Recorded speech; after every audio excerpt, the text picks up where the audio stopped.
Hello mga ka-SFT, it's the first day of April at patuloy na dumadami ang mga COVID-19 cases sa bansa. Sa ngayon, meron na pong 2,311 positive cases, 96 na ang namamatay, samantalang 50 naman ang nakare-recover.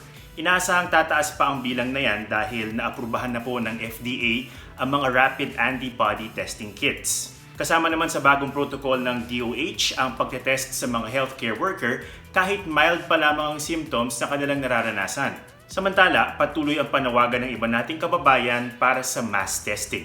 Ako po si Ato Maraulio, stand with us, stand for truth.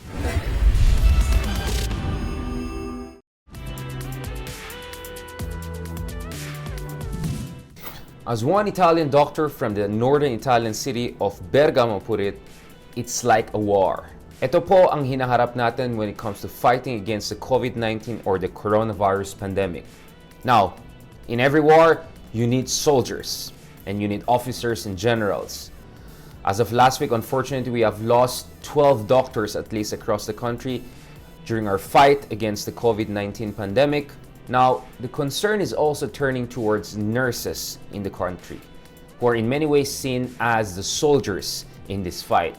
Even though at some point we had a glut of around 300,000 nurses in the country, and more recently up to 600,000 registered nurses according to the government data, marami po ay umaalis because of concerns over contractualizations or yung tinatawag na endo, and what many also call starvation wages.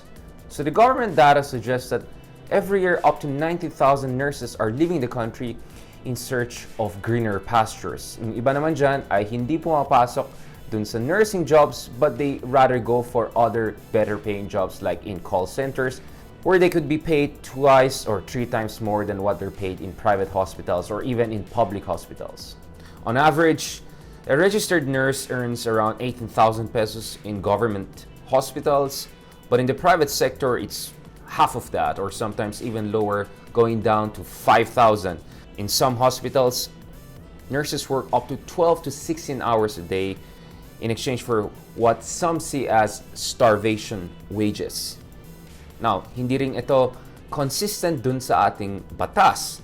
According to Republic Act 9173 or the Philippine Nursing Act, ang dapat entry salary for our nurses is way higher than what they get both in the public hospitals and also in private facilities. In fact, Section 32 of the law mandated an entry-level salary grade 15 for government nurses, which is around 31,545 pesos up to 33,279 pesos at current rates. Ang problema is that the Department of Health's budget actually has been cut in recent years. It was cut by around 16 billion pesos last year. So Health Secretary Francisco Duque mentioned that perhaps in 2021, we can fix this problem and make sure that the salaries of our nurses is consistent with the law. At the same time, salary of soldiers and people working in the Department of Interior and local government starts at a very high level. In the meantime, the salary for people in the Armed Forces of the Philippines or entry-level salaries for people in the Department of Interior and local government starts at around 13,000 and beyond, according to reports. So many are saying that maybe it's time for us to also focus on our nurses, because they're also very crucial soldiers in this fight, particularly this fight against the COVID-19 pandemic.